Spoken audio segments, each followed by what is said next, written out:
¿Qué tal? Buenos días. En uno más de tus programas Salud para Todos Radio Online, transmitiendo en vivo desde el Colegio de Ginecólogos y Obstetras, profesor doctor Alfonso Álvarez Bravo del Hospital Español de México, cuya misión es promover la educación médica continua entre sus colegiados y asociados, cuyo presidente es el doctor Jaime Kleiman.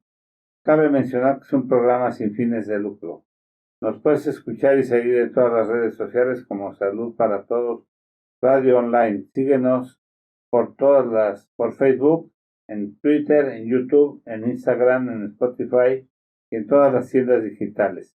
Les habla su amigo el doctor Roberto Canales, quien es médico internista y miembro de la Asociación Americana de Endocrinología Clínica. Cabe mencionar que la iluminación la estamos recibiendo por cortesía de Cabil Iluminaciones, que está en Dolores 39D, teléfono 5515-43-5932, correo cabililuminacion@gmail.com, iluminación para todo tipo de espacios. Hoy tenemos el placer de tener como invitado al doctor Juan José Montesinos, investigador titular B, jefe del Laboratorio de Células Troncales Mesenquimales, Unidad de Investigación Médica de Enfermedades Oncológicas del Centro Médico Nacional Siglo XXI del Instituto Mexicano del Seguro Social, del Sistema Nacional de Investigadores, nivel 2, biólogo, egresado de la FES de Estudios Zaragoza, UNAM, maestría en Biología Celular de la Facultad de Ciencias de la UNAM, doctorado en Ciencias Biológicas, también de la Facultad de Ciencias de la UNAM, publicaciones científicas, más de 29 artículos en revistas internacionales, más de 9 artículos en revistas nacionales, más de 6 capítulos en libros nacionales.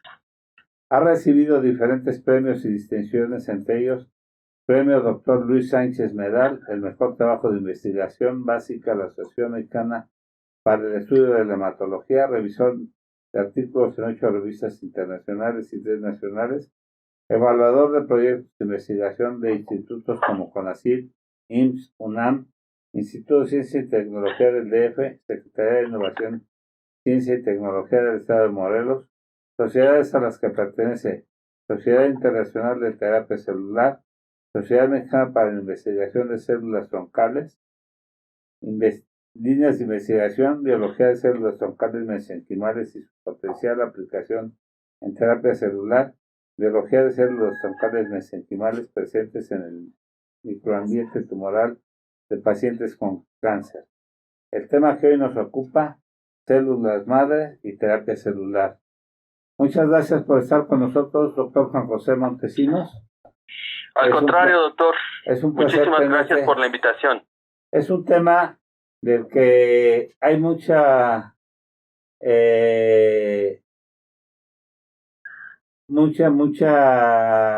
controversia, muchas preguntas, porque también, como tú sabes, ha habido mucha charlatanería sobre las células madres y Es correcto. ha habido, pues, desafortunadamente, ha habido muchas gente que ha sido chantajeada, ha sido mal informada sobre las cuestiones de las células madres y que han sido, pues, engañadas, ¿no? Sobre todo. ¿Qué nos puedes decir primero? ¿Qué son las células madres? ¿Qué hay sobre la terapia celular? ¿Qué es lo nuevo sobre esto? Y también quiero presentar a mi compañero, el doctor Fernando Castillo Lira, quien es médico internista y se dedica a la medicina tradicional china, que está como conductor conmigo. Hola, un gusto nuevamente estar con ustedes. ¿Qué tal? Buen día, doctor. Buen día. Buenos días. Te escuchamos, doctor. Gracias. Sí, bueno, pues antes que nada, de verdad, muchísimas gracias por la invitación. La invitación, aparte de que conté con el favor de que ustedes me pudieran invitar, también quisiera yo agradecer a Cordón Vital, que es una de las compañías que siempre ha estado muy cercano a la investigación científica y a que se pueda fortalecer toda la información en relación a cómo es que realmente tenemos este tipo de células con fines de aplicación, pero no de procedimientos como bien usted mencionaba, doctor. O sea, procedimientos que a veces no tienen todos los principios ni los patrones suficientes para poder llevar a cabo un buen procedimiento clínico y que respete los valores que siempre he mencionado en todas las pláticas a las cuales me han hecho favor de invitar, ¿no? Dentro de los valores que se tienen en cuanto a principios de aplicación, necesariamente tenemos que hablar de los valores éticos, de los valores de bioseguridad y de los valores científicos. Entonces, hay 3 puntos que en cualquier tipo de procedimiento se tienen que cumplir, se tienen que establecer de manera correcta. Si no se cumplen este tipo de principios, la verdad es que estamos ante un procedimiento que no es completamente seguro, que si hay alguna deficiencia a nivel científico, pues obviamente que va a repercutir realmente en la credibilidad de el procedimiento como tal, pero además, dentro de los aspectos más importantes, es que se cuide la salud de los pacientes. La salud de los pacientes es un aspecto vital, porque lo menos es que se haga algún tipo de procedimiento sin dañar al paciente, pero si hay algún tipo de manipulación de algún material biológico externo que entre en el organismo y que provoque estragos, que provoque dificultades, que provoque algún tipo de daño, realmente estamos hablando de terrenos de bioseguridad, estamos hablando de terrenos incluso de ética. Entonces, bajo estos 3 principios, necesariamente debemos entender cómo es que se da este proceso de aplicación. Pero bueno, en el caso de las células madre y con respecto a lo que usted me pregunta de qué son este tipo de células, bueno, yo lo que le podría contestar es que actualmente se ha manejado muchísimo esta información de que, bueno, todo mundo ya habla de células madre, creo que las encontramos hasta en las reuniones de café, ¿verdad? Sí. Estamos hablando de células madre que se van a aplicar y que ya sirven para todo y que sirven para regenerar y que sirven para cualquier tipo de enfermedad, diabetes, osteoporosis, artritis, etcétera, etcétera. O sea, hay muchísima información y esto ha llevado precisamente a que se explote de alguna forma este tipo de información y que se lleve a un terreno clínico en donde los principios que yo comentaba pues no están del todo aceptados, no están del todo seguros, y por eso es que es importante tomarlos en cuenta. Entonces, el hecho de que todo el mundo hable de células madre siempre implica de que, bueno, pues que realmente qué son, ¿no? Y yo creo que a nivel tanto general de cualquier tipo de persona como que está hablando de células madre, como a nivel incluso médico, a veces no tenemos claro cuál es el concepto de este tipo de célula que está presente dentro de nuestro organismo y que a veces no se tiene bien cuál es el concepto biológico de este tipo de célula. Y yo lo que podría decir de inicio para definir a las células madre, yo podría decir que este tipo de célula es un tipo de célula particular que está dentro de nuestro cuerpo y que con él hemos nacido y hemos crecido, nos hemos desarrollado a lo largo de la vida y que están formando parte de muchísimos tejidos de nuestro cuerpo. Ahora, hay diferentes tipos de células madre. Si nosotros hablamos de la célula madre más primitiva, la célula madre que se le conoce como la célula madre totipotente, estamos hablando de este tipo de célula que nace precisamente a partir de la fecundación, pues, de un espermatozoide hacia un óvulo. Esa sería nuestra primera célula madre. Y fíjense ustedes qué curioso, pero a veces no pensamos que esa es como tal una célula madre. ¿Por qué? Porque una célula madre tiene como características que, primero, sea capaz de generar, después de una división celular, generar a 2 células hijas.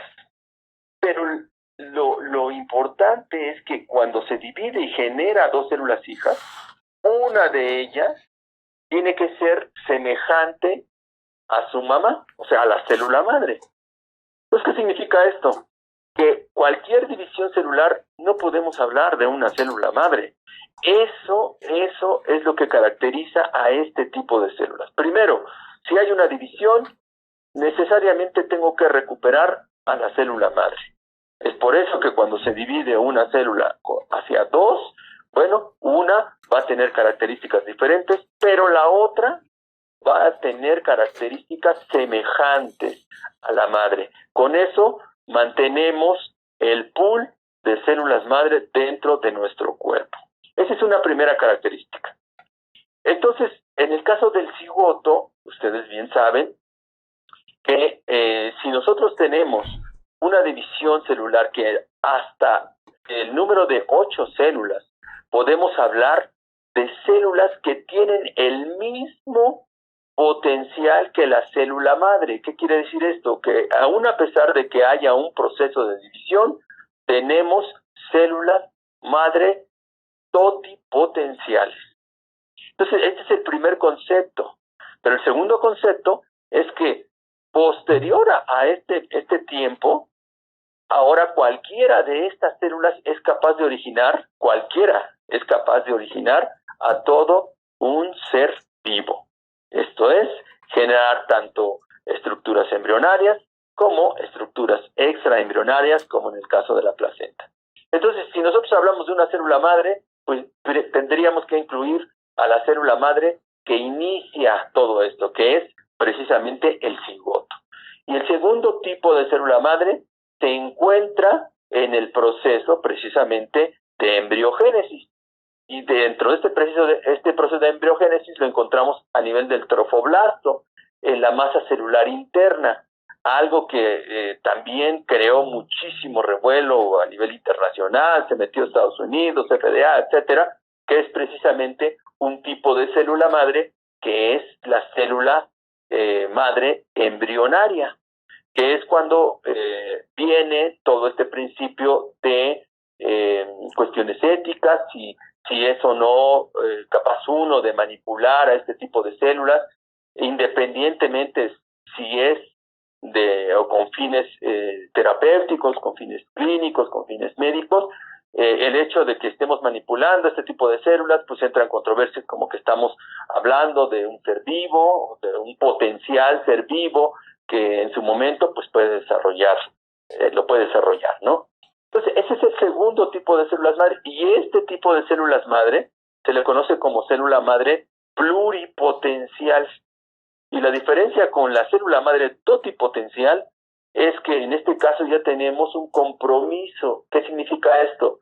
Un compromiso de que este tipo de células embrionarias solamente son capaces de generar las 3 capas, el endodermo, el ectodermo y el mesodermo, ¿no? O sea, cualquier tipo de tejido que constituya a un individuo es capaz de generarse a partir de una célula madre embrionaria.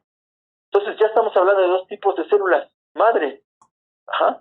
Entonces, cuando decimos, es que están manipulando células madre, bueno, pues ¿de cuál célula madre me estás diciendo? En principio. Luego, el tercer tipo de célula madre, y es el que ha creado todo este revuelo a nivel de información, etcétera, es precisamente el tipo de célula madre que nosotros conocemos como célula madre multipotencial. Y este tipo de célula madre multipotencial es el que está presente prácticamente en todos nuestros tejidos.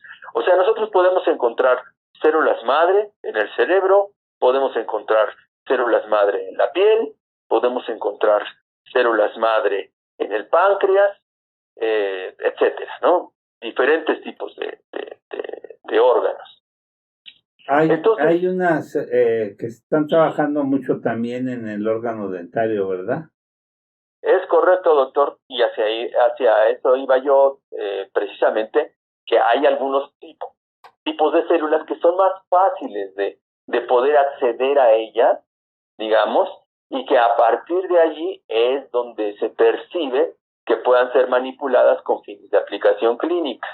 Entonces, se dan cuenta, a través de investigación, se dan cuenta que hay células madres dentro de los tejidos dentarios. Dentro de los tejidos dentarios podemos mencionar, y eso es lo que nosotros como grupo de investigación hemos trabajado, hemos trabajado con células de la pulpa dental, con células del ligamento periodontal y con células de la gingiva, o sea, de las encías. Nosotros hemos trabajado con esos 3 tipos de células madre. Entonces el concepto aquí es que este tipo de célula es y con fines más prácticos lo podemos definir como una célula madre adulta. Una célula madre que está presente dentro del cuerpo, que puede ser obtenida, que puede ser manipulada y que puede llevar a fines de investigación y con fines de a futuro aplicación clínica, ¿no? Entonces, esos son los 3 tipos de células. Entonces, cuando dicen que vamos a aplicar células madre, pues, ¿cuál célula madre? ¿Qué tipo de célula madre va? No, pues célula madre. O sea, ¿cuál tipo de célula madre? Pues creo que el concepto biológico empieza allí a transgredirse. Y la verdad es que radica mucho en que tengan bien presente cuál es el tipo de célula del que estamos hablando, ¿no? Entonces, como comento, el tipo de célula que está entrando a los terrenos clínicos es precisamente las células que están en diferentes partes de nuestro cuerpo. Doctor Juan José, el doctor Castillo Lira quiere hacer algún comentario, perdón. Con todo gusto, doctor, con todo gusto, doctor. Un gusto, doctor Juan José. ¿Sí? Mucho gusto, doctor Castillo. Gracias. Doctor, este es un tema, como usted lo dijo, que deja mucho que cuestionar. Claro. Porque esto se traduce en época ancestral, práctico, por decir relativamente ancestral. Hablemos del siglo pasado, ¿verdad, doctor? Sí. En donde ya se tenían los primeros estudios, ya se hablaba de ellas. Y sobre todo la primera parte, cuando viene lo de la Primera Guerra Mundial. Sí. Donde hay también los primeros estudios. Y cómo se va desarrollando este potencial. Se habla de los suizos, doctor. Una escuela que empezó con pequeños animalitos de experimentación y posteriormente fue creciendo esa escuela suiza que en su momento se habló y fue muy famosa. Estamos hablando que ese tipo de escuela se desarrolló en diferentes partes del mundo. Estamos hablando que las primeras células madre, pues prácticamente fueron los primeros los suizos, decirlo desde un punto de vista, que dieron los estudios más fuertes, doctor, ¿o qué nos dice al respecto en cuanto a la historia? Sí, doctor. Qué bueno que me pregunta eso, porque me va a llevar precisamente, aparte de lo que yo quería platicarles a ustedes a través de las diapositivas. Precisamente el inicio de todo esto se da a partir o posterior a la Primera Guerra Mundial. ¿Y por qué se da esto? Porque posterior a la finalización a la finalización de la Segunda Guerra Mundial, en donde se dan las bombas de Hiroshima y Nagasaki, se dan cuenta que hay muchísimos sobrevivientes de aquella tragedia que empiezan a desarrollar enfermedades hematológicas. Y de hecho, la historia de las células madre inicia precisamente con los estudios de los estragos que hizo la radiación en aquellos pacientes que desarrollaron enfermedades hematológicas como la leucemia. En ese entonces, lo que se estaba estudiando era precisamente cómo es que posterior al evento de radiación afecta al cuerpo, qué parte del cuerpo está afectando de tal manera que los sobrevivientes empiezan a desarrollar algún tipo de enfermedad en donde hay deficiencias en la generación de glóbulos rojos, hay un incremento en la formación de glóbulos blancos. ¿Por qué se está dando todo esto? Y un poco haciendo hincapié en el estudio de cómo está afectando la radiación, se dieron cuenta que si el efecto es en glóbulos rojos y glóbulos blancos, empezaron a ver que el origen de todo esto podría ser en la fábrica, precisamente de donde se da toda esta formación de células, y esa es el interior de los huesos, conocida como médula ósea. Entonces, cuando empiezan a investigar a la médula ósea, se dan cuenta, y esto, el inicio de la investigación fue qué tanto puede soportar la radiación la médula ósea para que pueda desarrollar o no una enfermedad hematológica, ¿no? Ahí es donde se da inicio. Y cuando se dan cuenta que con diferentes tipos de radiaciones encuentran un tipo de radiación que todavía mantiene viva a la célula y las mantiene en un buen estado, encuentran que ese tipo de células tiene una característica muy especial cuando las llevan a manipularlas in vitro. Las manipulan in vitro y generan una gran cantidad de células de tipo glóbulos rojos o glóbulos blancos, y entonces es cuando dicen, aquí hay un tipo de célula que es característico, precisamente que da origen a ambos tipos celulares. Entonces, cuando empiezan a investigar, se dan cuenta que ese tipo de célula tiene característica precisamente de una célula madre. En ese momento publican un artículo que incluso está relacionado con radiación. Estoy hablando de 1961 y estoy hablando, después de estos estudios que usted comenta, de los suizos, dentro de los estudios que más empiezan a desarrollar con respecto a sangre, se da precisamente en el hospital Margaret en Toronto, en Canadá. Allí inicia, de hecho se cree, o se dice, no se cree, se dice que los padres de las células madre son Till y McCulloch en el hospital Margaret, allá en Toronto. ¿Por qué? Porque detectan que la primera célula madre es la célula que genera a la sangre. Entonces le llaman célula madre sanguínea, también conocida como célula madre hematopoyética. La hematopoiesis no es otra cosa más que el proceso a través del cual se generan todas las células de la sangre. Entonces, ahí es cuando se le da el primer término de célula madre, y ahí inicia toda la historia de las células madre, ¿no? Entonces, Till y McCulloch son los precursores a nivel histórico a partir de la publicación de este artículo en 1961 relacionado con resistencia de las células presentes en la médula ósea por diferentes concentraciones de radiación. O sea, ni siquiera se pensaba en un aspecto biológico, sino se pensaba más bien en el efecto que tenía la radiación. Y ahí es donde inicia la carrera de las células madre, no todo el conocimiento de las células madre. Podríamos pensar que hay algunas mutaciones que hay en algunos trastornos de la coagulación, muy propia, por ejemplo, de los judíos. Sí, es correcto. Hay un síndrome propio de los judíos. Bueno, tú que eres experto en hematología, que puede generarse a través de que se remota de aquellos tiempos de las radiaciones o de las manipulaciones genéticas que hubo entonces. Seguramente. Todo lo que es evolución genética ha relacionado el daño que sufrieron muchísimas de esas poblaciones y que posteriormente fueron segregados a través del material genético a las generaciones futuras. Entonces, efectivamente, muchas de las enfermedades que son congénitas y que están relacionadas precisamente con algún tipo de alteración hematológica están asociadas a alteraciones genéticas.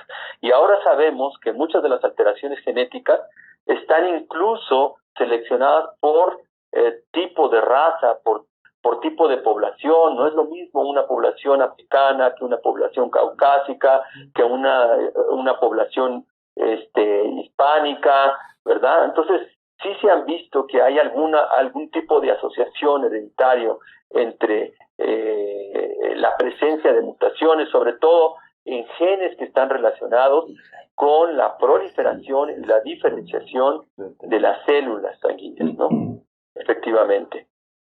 Está llegando el doctor Gabriel Rojas, doctor Juan José Montesinos. ¿Qué tal, doctor Gabriel Rojas? Buenos días. Y también se disculpa el doctor Kleiman, que está en cirugía. Te manda saludos. Si lo conoces a Jaime Kleiman, que también es co-conductor de aquí, ginecobstetra. Y pues hay muchos saludos. Podemos dar. Entonces, hola Juan José, buenos días. Sí, ¿cómo está, doctor? Muchas gracias por tu presentación, por tus aportaciones. Y pues Sí. A todos los cibernautas que nos acaban de sintonizar, estamos revisando aquí el tema de células madre, ¿no? Y la terapia que podemos utilizar. Hay algunos saludos, personas que nos están viendo, por supuesto mi esposa los manda a saludar, estaba ahí. Y Dalia Sánchez Vera, fan destacado, Lilian Nino, también fan destacado, Rosy Torres, Mari Campuzano, muchos saludos, pues esperamos sus preguntas acerca de este tema que es muy interesante, muy actual y a la vez tan desconocido, ¿no? Por mucha gente que desconfía, que quiere saber. Pues muy bien, Juan José, pues continuamos. En cuanto tú necesites alguna diapositiva, ya está listo también, ¿eh? Si me las quiere pasar, con todo gusto, para que yo explique un poquito acerca de todo este procedimiento, de cómo se da esto de las células madre que pueden generar a las células de la sangre, y allí precisamente yo explico en este tipo de diapositivas. Ahí explico por qué es importante conocer el uso de las células madre, porque para generar sangre, digamos que es el principio de todo esto, pero a partir de ahí podemos extrapolar a lo que actualmente ahorita se está llevando a cabo en este tema. Miren, ahí la primera diapositiva que estoy viendo precisamente es un poco el contenido temático que yo quería abordar, que es la aplicación de células madre mesenquimales en terapia celular. Ahorita vamos a platicar qué son este tipo de células madre. Lo que les puedo decir ahorita es que este tipo de células madre mesenquimales, precisamente, y me atrevo a decirlo así, es prácticamente entre el 95 y el 98% de las que se están utilizando con fines de aplicación clínica que no esté relacionado con cuestiones hematológicas. O sea, si se habla de la aplicación de células madre para diabetes, para artritis reumatoide, para lupus eritematoso, para traumatismo neural, etcétera, estamos hablando de células madre mesenquimales. Por eso es interesante y curiosamente, pues bueno, nosotros hemos trabajado con este tipo de células, hemos conocido, les hemos preguntado muchas cosas en relación a su biología, en relación a cuál es el potencial que tienen este tipo de células, y son cuestiones bien interesantes que vamos a ver. Pero bueno, el comentario aquí es que si estamos hablando de el aspecto, el terreno clínico acerca de las células madre, mucho tiene que ver que no sea hematológico con las células madre mesenquimales. Y lo que otro que quiero hacer énfasis es precisamente en un aspecto que fíjense ustedes que en México ha tenido muy poco auge. Y eso es algo que me preocupa y finalmente ustedes lo van a ver por qué. Ustedes mismos van a ver por qué es importante esta pregunta. ¿Por qué vamos a criopreservar? ¿Qué es criopreservar? Criopreservar, como lo vamos a explicar un poquito más adelante, pues no es otra cosa más que guardar, almacenar. Almacenar a este tipo de células madre que vienen de la sangre del cordón, que es una, de verdad, es una fuente extraordinaria para obtener células madre que me generen a todas las células de la sangre. Y aquí viene el otro aspecto que mucha gente no conoce, que es el tejido de cordón umbilical. Y en el caso del tejido de cordón umbilical, les puedo adelantar que ahí encontramos células madre mesenquimales. Y fíjense ustedes que la colaboración entre las células madre de la sangre y las células madre mesenquimales es una combinación extraordinaria. Para lo que comenté, de inicio está relacionada con la formación sanguínea, pero de ahí vamos a extrapolar un poco en cómo es que se puede abordar el uso de las células mesenquimales con otro tipo de fines que no sean la generación de células hematológicas. Entonces, si me podrían dar la siguiente diapositiva, de favor. Sí, ya está lista.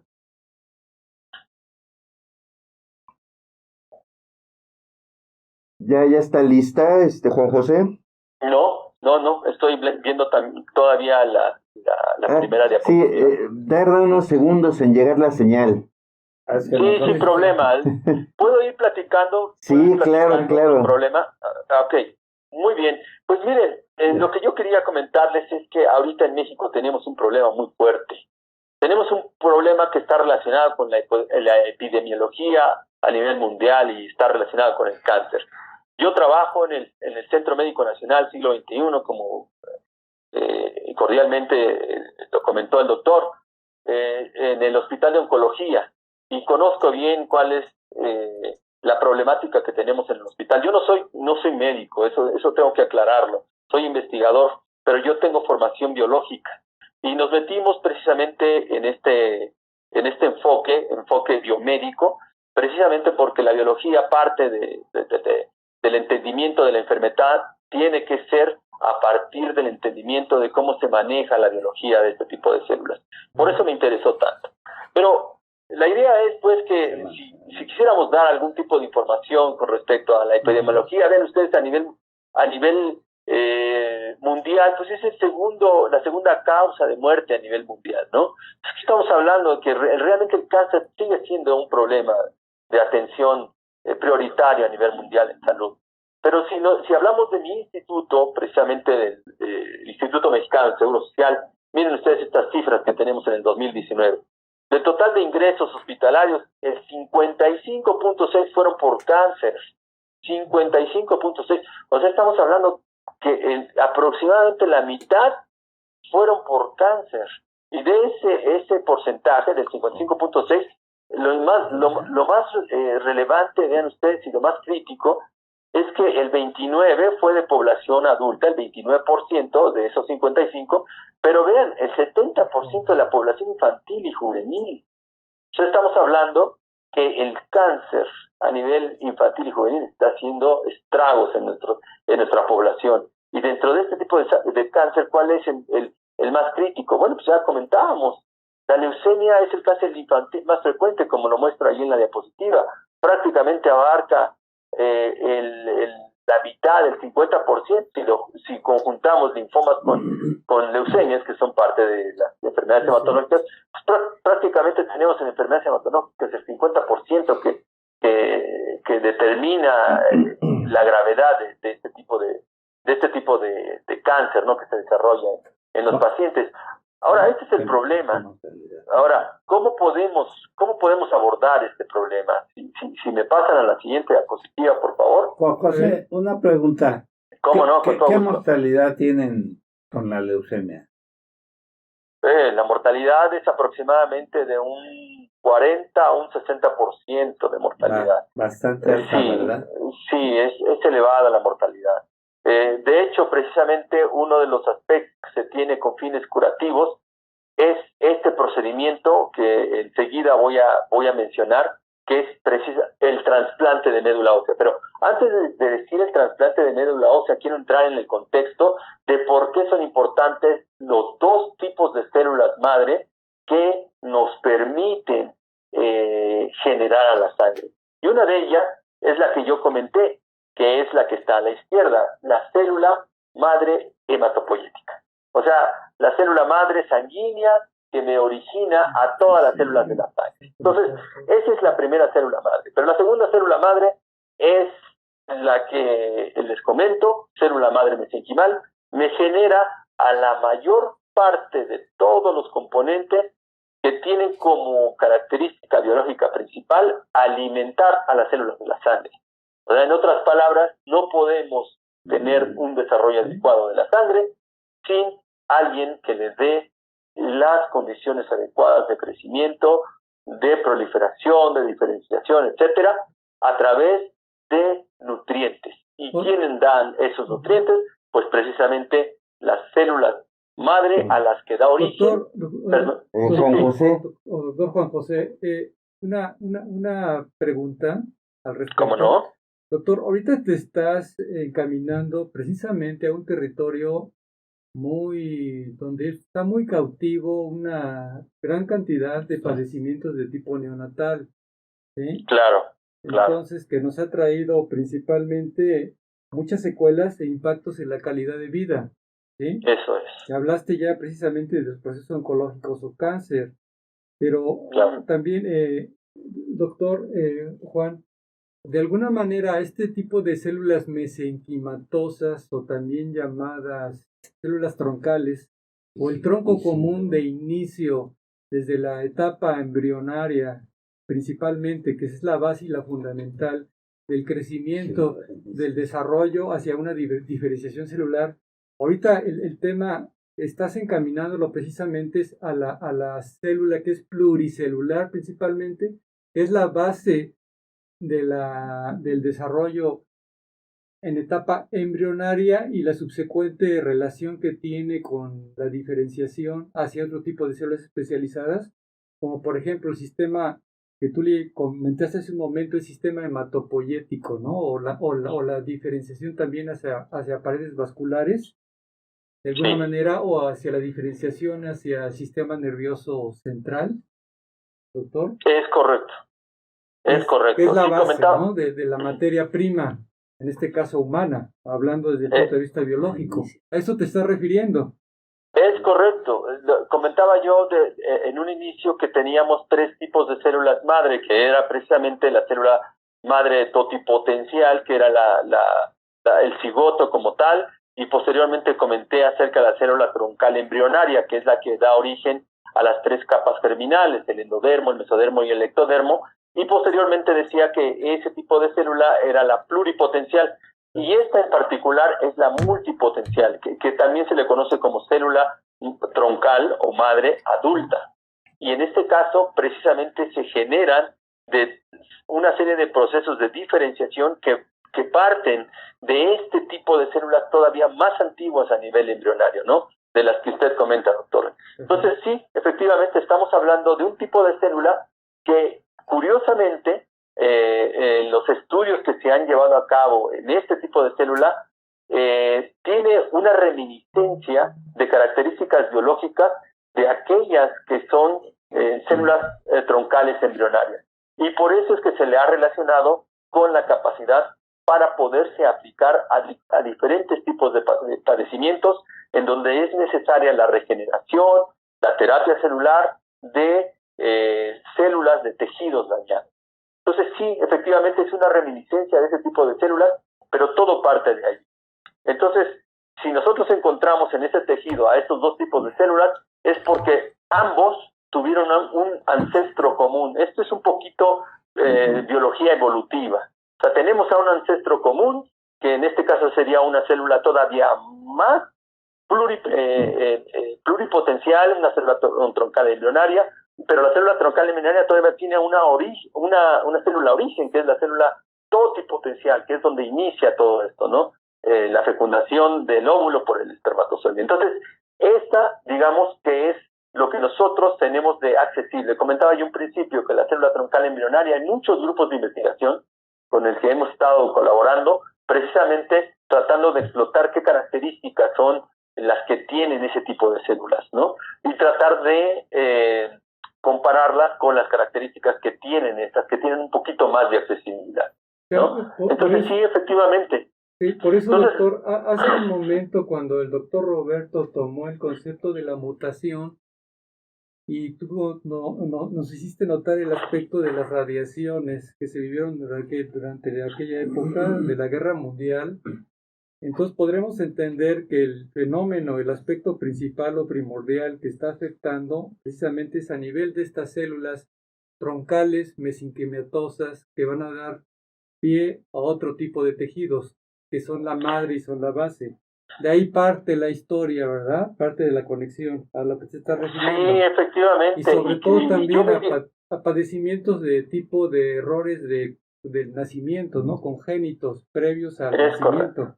O niños que cursan con problemas que tristemente se ven partos de tipo, bueno, no llegan al parto, son pretérminos, y donde tienen dificultades en la maduración pulmonar, en la maduración a nivel cerebral. O sea, estamos hablando, por ejemplo, inmadurez, en este caso una parálisis cerebral o una que le llaman, vamos a utilizar un término muy técnico, displasia broncopulmonar, en donde los neonatos o los niños principalmente empiezan a tener ese tipo de problemas respiratorios.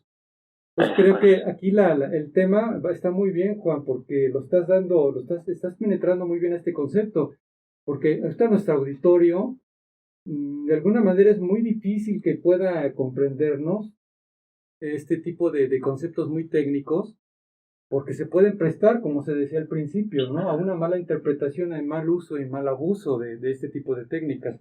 Entonces lo fundamental aquí que queda claro, doctor Juan, que esto es algo precisamente a lo que tú te documentabas al principio, tiene aspecto ético, tiene aspecto de tipo biológico y aspecto de tipo efecto secundario, porque, a ver, Juan, de alguna manera, cuando estamos hablando de estas pequeñas células que ven las diferentes capas embrionarias, como nos lo has documentado a nivel embriológico, este potencial de estas células no se les puede atribuir precisamente un problema de tipo oncológico, sino se regulan a sí mismas.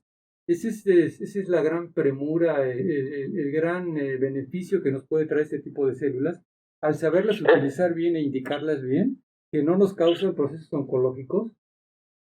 Sí, o sea, si las células troncales embrionarias son capaces de encontrar características que nos puedan llevar a un proceso oncológico. ¿Esa es la pregunta? Sí.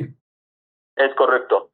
Sí, efectivamente, ahí es donde inicia. O sea, por eso es que estamos tratando de investigar a nivel evolutivo desde dónde vienen los problemas genéticos. Y los problemas genéticos precisamente vienen a partir de cuáles son las características biológicas que tienen las células que van a dar origen a todo el cuerpo. Entonces, allí es precisamente donde se empieza a generar todo el proceso de patogénesis de cualquier tipo de enfermedad, ¿no? Entonces, por eso sí es importante hacer un análisis embriológico, hacer un estudio embriológico a nivel de aspectos genéticos, porque nos va a dar muchas respuestas de por qué posteriormente, cuando el individuo ya se presente como tal, tiene ese tipo de trastornos. Pero eso también es importante saberlo, porque sabríamos qué tipo de herramientas son las que nos permitiría tomar como para fines de aplicación para revertir este tipo de enfermedades. Pero lo que yo puedo comentarles ahorita es que algo de lo que de las enfermedades precisamente a nivel infantil, una de ellas es el autismo. Y fíjense ustedes que el autismo es una de las enfermedades que se está tratando de contrarrestar con el uso de células troncales, tanto de células troncales hematopoyéticas como de células troncales mesenquimales. ¿Por qué? Porque lo que está pasando es que este tipo de células traen información genética que podrían revertir el tipo de daño que estaría pasando en estos pacientes. Cuando se analiza que un tipo de célula troncal mesenquimal es capaz de generar a un tipo neuronal, en ese momento se da la conexión entre el potencial que tienen este tipo de células para poder entrar en el terreno de la aplicación clínica neurológica, así como también cuando se tienen características de este tipo de células que son características inmunosupresoras, la capacidad que tienen este tipo de células para generar la respuesta inmunológica más vigorosa que pueda tener un individuo, en ese momento se dan cuenta que una enfermedad genética de tipo como la artritis reumatoide, como la lupus eritematoso, puede ser reversible con el uso de estas células porque tienen una información genética adecuada, es cuando dicen, ¿saben qué? Este tipo de células va a entrar en este terreno en breve. Entonces, efectivamente, todo parte de las características biológicas con las que nosotros contamos a nivel embrionario, pero también a nivel adulto. Y la diferencia entre manipular a una célula embrionaria a una célula adulta precisamente radica en el aspecto ético, algo que comentaba al principio. El aspecto ético dio en algún momento el que los científicos no podían tener acceso a la información embrionaria porque esto se prestaba para que pudieran manipular y poder generar individuos con características genéticas manipuladas, y que ahora sí la vida podría estarse manipulando a nivel científico. Entonces esto a la larga provocaría una hecatombe evolutiva terrible, ¿no? Y por eso es que mejor paramos el estudio a nivel embrionario. Pero este es un concepto realmente que tiene mucha tela de donde cortar y discutir, ¿no? Los principios biológicos, los principios biomédicos con fines de aplicación y de mejora clínica, creo que están basados en el estudio del potencial de ambos tipos de células, ¿no? Si podemos manipular a las células adultas con la finalidad de no meternos con las células embrionarias, sino con las células adultas, precisamente nace del conocimiento del potencial que tienen las células embrionarias y que pudiéramos encontrarlas dentro de las células adultas. Entonces, la investigación tiene que ir a la par, ¿no? Entonces, por eso es que en el caso de las células mesenquimales, pues se han vuelto muy comunes en aquellas clínicas que hablan de aplicación de células mesenquimales con fines de terapia celular, ¿no? Ya la terapia celular con mesenquimales se vende en pastillas, en liofilizados, en polvo, bueno, muchísimos conceptos que desde el punto de vista biológica tienen deficiencias muy complicadas, ¿no? Muy complicadas. Pero sí, efectivamente, la manipulación principal de este tipo de células, y esto es lo que hemos visto en los congresos en los que hemos tenido la oportunidad de asistir, de cuál es el potencial para la célula mesenquimal junto con la célula hematopoyética, radica en el trasplante de médula ósea.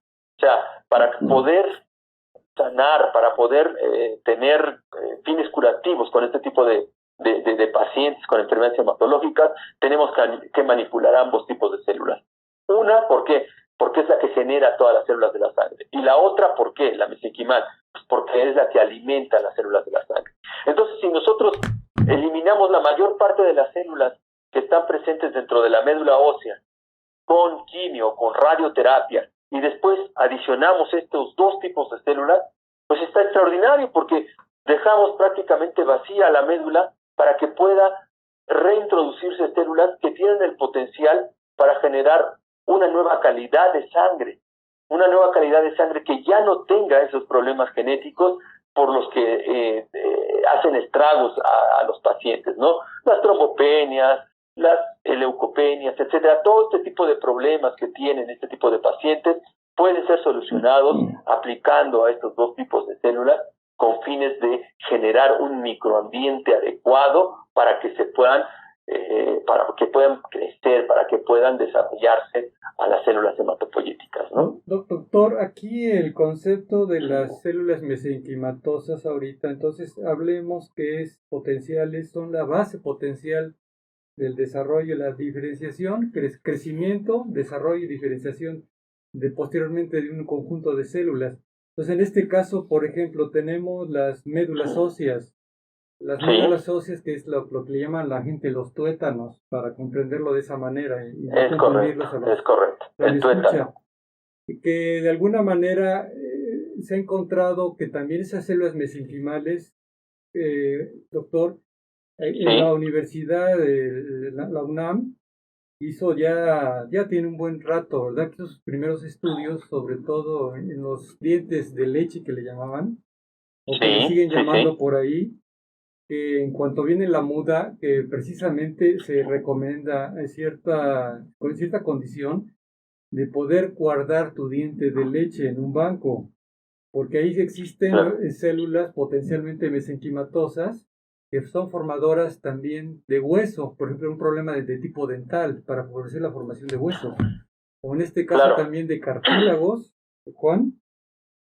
Sí, es correcto. La célula mesenquimal tiene 3 características, que de hecho así se definen a este tipo de células y que las distinguen de otro tipo de células que son semejantes a ellas dentro del cuerpo. Una célula mesenquimal es capaz de generar hueso, una célula mesenquimal es capacidad de generar cartílago y la tercera es capaz de generar tejido graso. O sea, estas son las 3 características biológicas que definen a una célula mesenquimal. Por eso es importante, y este es un paréntesis, es importante que cualquier tipo de tratamiento que se hable de célula mesenquimal, primero tienen que definirlas. En este caso, esta empresa que me contactó con ustedes, que es Cordón Vital, y que es con la que hemos tenido algún tipo de contacto, porque ella se ha interesado mucho en estos aspectos científicos. Ellos lo que hacen es precisamente aislar a este tipo de células, pero no de la médula ósea. Las aíslan de una fuente tan rica e incluso más que la médula ósea, y es la gelatina de Wharton. O sea, lo que está recubriendo a las arterias y a la vena que conforman al cordón umbilical. De allí están obteniendo células mesenquimales capaces de generar hueso, cartílago y tejido graso. Y eso lo definen desde un inicio para decir que están utilizando células mesenquimales. Entonces es un aspecto muy importante, el que cuando hablemos de células mesenquimales tendríamos que definirlas por el potencial biológico que tienen. Si no se definen así, no se está hablando de una célula mesenquimal. Y lo que me temo, yo no he estado en contacto con ningún otro tipo de empresa, pero lo que me temo es que muchas empresas que están relacionadas con la manipulación de las células mesenquimales no tienen este tipo de procedimientos para definir, porque ese tipo de procedimiento nace de un principio científico. Así es como nosotros entramos al terreno de las células mesenquimales para hacer investigación. Entonces, esta célula mesenquimal que usted comenta, que es de pulpa dental, precisamente nosotros, cuando el primer contacto que tuvimos con una empresa que se dedicaba a criopreservar células de estas piezas dentarias que vulgarmente o coloquialmente se le dicen como piezas dentales de leche, ¿no? A nivel de los niños. Bueno, pues este tipo de piezas dentales se manipulaban, se obtenía la pulpa dental, se crecían a las células y se guardaban. Pero no había una caracterización de las células. Entonces, ¿qué es lo que estaban guardando? Pues ellos suponían que estaban guardando células mesenquimales. Todo lo que nosotros hicimos fue determinar si realmente se estaban consiguiendo células mesenquimales, y lo siguiente que nosotros pensamos es qué tipo de características biológicas tienen como para poder entrar en los terrenos clínicos. Acabamos de publicar un artículo científico en el que determinamos que este tipo de células es un buen candidato, está por abajito incluso, porque obviamente nosotros también hemos manipulado a las células provenientes de gelatina de Wharton, que son las células del tejido del cordón. Estas células del tejido del cordón tienen una extraordinaria capacidad, más que las de pulpa dental, para generar estos 3 tipos celulares, pero además para inmunosuprimir, porque una de las características que tienen las células mesenquimales es la capacidad de inmunosuprimir. Este es un inmunomodulador biológico que, a diferencia de lo que nosotros pudiéramos utilizar con fármacos, ¿no? con inmunosupresores. El inmunomodulador biológico lo que hace es detectar lo que está pasando dentro del cuerpo para definir el rol que puede tener. ¿Qué quiere decir esto? Si nosotros introducimos dentro del cuerpo una célula mesenquimal y detecta, es capaz de entrar a torrente y dirigirse a cualquier parte de los tejidos, pero si en algún tejido detecta que hay un daño en el que es necesario que intervenga, la primera señal que ella detecta es que hay inflamación. La inflamación hace que la célula mesenquimal se dirija hacia ese tejido, y una vez que se dirige hacia ese tejido, detecta que hay una gran cantidad de citocinas, de proteínas proinflamatorias. Ese tipo de citocinas proinflamatorias hacen que se active la célula mesenquimal, que se active su programa para decir: aquí no tengo que generar hueso, aquí no tengo que generar cartílago, aquí no tengo que generar grasa. Aquí lo que tengo que hacer es disminuir la inflamación que se está presentando en este tejido.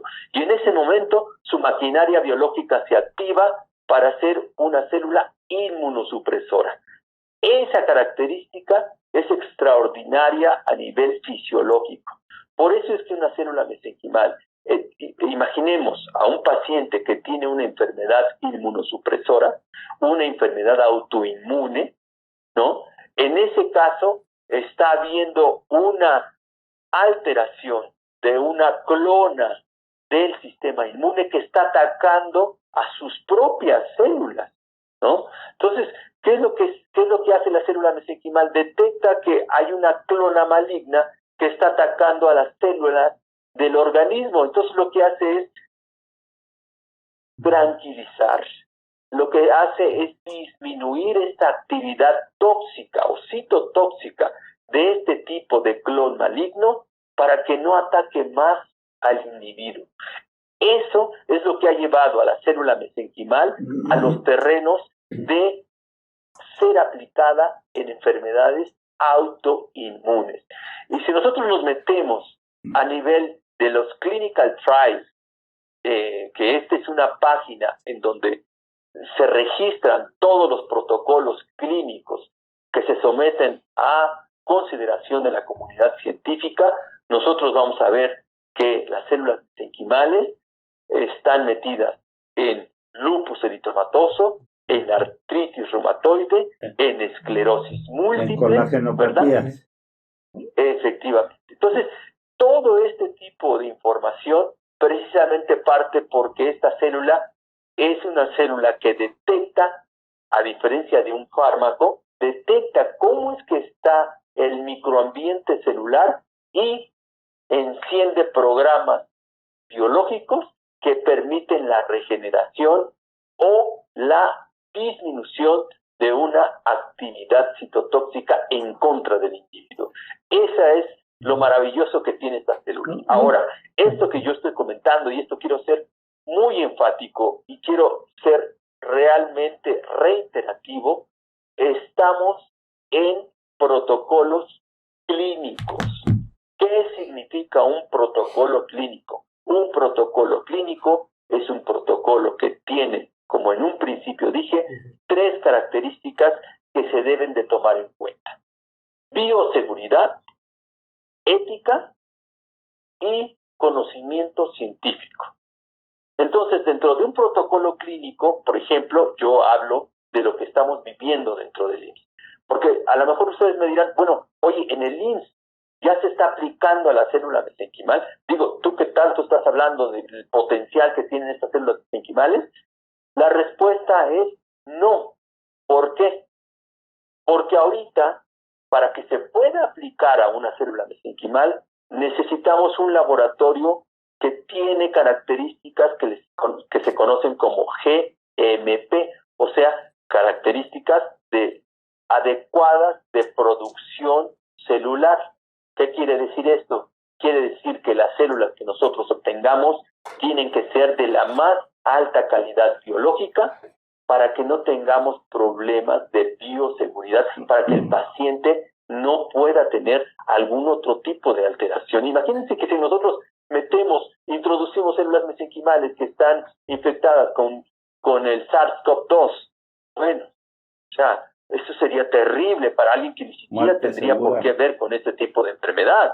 Entonces, necesitamos estar ante una calidad extraordinaria de producción celular, ¿no? Entonces, estas son condiciones GMP. Y en el IMSS, ahorita estamos empujando porque tengamos laboratorios GMP para poder producir este tipo de células. Pero no solamente la calidad de la célula que se produzca, sino además cuál es la calidad funcional para que pueda hacer lo que dice que se tenga que hacer. Cualquier tipo de célula que se manipula a nivel in vitro modifica sus características biológicas. Entonces nosotros tenemos que asegurarnos de que este tipo de célula realmente funcione. En otras palabras, lo que tenemos que hacer es determinar si todavía es capaz de generar hueso, si todavía es capaz de generar cartílago, si todavía es capaz de alimentar a células sanguíneas, si todavía es capaz de inmunosuprimir. Y entonces, ahora sí, ¿sabes qué? Estamos ante un tipo celular que es capaz de ser aplicado. Todo esto que estoy hablando se ha llevado en otros países precisamente bajo protocolos registrados, protocolos que han seguido este tipo de características, aspectos biológicos en el sentido de comités científicos, comités éticos y comités de seguridad. En el IMSS yo soy parte del Comité Nacional Científico de Investigación. Todos los protocolos que se llevan a cabo dentro del IMSS pasan por el Comité Nacional de Investigación Científica. Y ahí es donde nosotros evaluamos cómo es que los médicos están enfocando este tipo de investigación y si realmente tienen todas las condiciones para poder aplicar a este tipo de células. Entonces, ¿qué es lo que estoy hablando? Lo que estoy hablando es que estamos ante un tipo de célula que tiene un potencial extraordinario biológico, definitivamente. Estoy hablando de que puede incurrir dentro del terreno neurológico, dentro del terreno de inmunosupresión, de regeneración de hueso, de regeneración de cartílago, que tiene ese potencial definitivamente. Que ahorita, en este momento, se está llevando a cabo aplicación de células mesenquimales ya de manera rutinaria. ¿Cómo se está llevando la aplicación rutinaria de células madre, de células troncales hematopoyéticas provenientes de la sangre del cordón umbilical? La respuesta es no. Las únicas células que se están aplicando ahorita a nivel de cordón, a nivel de células troncales y que ha sido aprobada por la Federal Drug Administration, o sea, la FDA, es la célula troncal o célula madre proveniente de la sangre del cordón umbilical. Pero la célula mesenquimal, ahorita, doctor, la FDA no la ha aprobado. Sí. Doctor, ahorita acabas de mencionar algo muy interesante cuando tomaste el concepto de la inflamación y desde el punto de vista clínico para todos y sobre todo para nuestro radioescucha. Nosotros entendemos en la consulta cotidiana y en las especialidades diversas, sobre todo en la reumatología, medicina interna, les hemos llamado enfermedades de la colágena. Hace un momento se habló de la artritis reumatoide, como el lupus eritematoso sistémico, puede ser miastenia gravis, etc. Hay varias. El único arsenal relativamente que tenemos para el control son los modificadores de la inflamación. Por ahí escuchamos de repente el metrotexate, las atropinas, la cloroquina, la hidroxicloroquina, que prácticamente son medicamentos que se siguen y actualmente se usan para este tipo de padecimientos, para regular precisamente el ataque el ataque precisamente que está generando el propio organismo contra sus propios tejidos. Ahora, y también se usa lo que se llaman los biológicos, que ese tipo de medicamentos también nos van a deprimir el sistema inmunológico. Entonces, tomando esta observación, doctor Juan, a lo siguiente, creo que es muy grato entenderlo desde ese punto de vista. Las células mesenquimatosas o las células troncales, que son la base fundamental del origen del embrión y de la vida, que son las pluricelulares, no por eso dejan de ser importantes las que ya están diferenciadas. Aquí Claro. lo que creo o lo que entendemos, nos llevamos con esto, es que el día de mañana, o corto o mediano plazo, este tipo de células mesenquimatosas se le va a aludir realmente un potencial, como tú ya lo estás expresando, de tipo de regular el sistema inmunológico, más que deprimir al sistema inmunológico, que no vaya en contra de la propia naturaleza del ser humano, al contrario, corregir esa falla que se está generando desde ese punto de vista a nivel de esa inflamación, desde el punto de vista genético. Es correcto, doctor. Lo acaba de expresar muy bien. La diferencia que hay con este tipo de inmunomoduladores, incluso biológicos, que a veces se utilizan anticuerpos dirigidos contra la clona maligna para que pueda ser reconocida y pueda ser eliminada, ¿no? Eso es lo que se trata en el caso de los anticuerpos. Es, digamos, la primera aproximación. Pero tenemos una ventaja en el sentido de la aplicación de la célula mesenquimal, porque no solamente es capaz de detectar cuál es la falla que se está presentando. ¿Por qué? Porque pongamos que la falla ya se ha corregido por una serie de mecanismos biológicos que tiene la célula mesenquimal. La célula mesenquimal puede disminuir la maduración de aquella clona maligna y con eso bajar la respuesta en contra del tejido propio. Eso lo puede hacer, pero también puede estar produciendo proteínas, exclusivamente citocinas, así se les llaman, proteínas que pueden disminuir la respuesta inmune sin necesario matar a la célula. Entonces, este tipo de respuesta es regulada y ahí es, creo, donde está la clave. ¿Qué quiere decir esto? Que en el momento en el que la inflamación cede, la célula mesenquimal ya no tiene por qué estar inmunosuprimiendo, porque si no, entonces el individuo estaría a expensas de que, sabes que pues ya bajó todas las respuestas inmunes y pues el individuo puede fallecer por algún tipo de infección. No, en ese momento bloquea los mecanismos. ¿Por qué? Pues porque ya no está recibiendo la información de que el tejido está dañado. Entonces, al momento de decir, o sea, ya no hay información de que el tejido está dañado, toda mi maquinaria que estaba relacionada con disminuir inflamación se para. Y en ese momento ya no estoy produciendo ni proteínas, estoy produciendo algún tipo de agente que pueda eliminar a las células, etcétera. Esa es, digamos, la diferencia entre utilizar fármacos a utilizar un inmunomodulador biológico celular.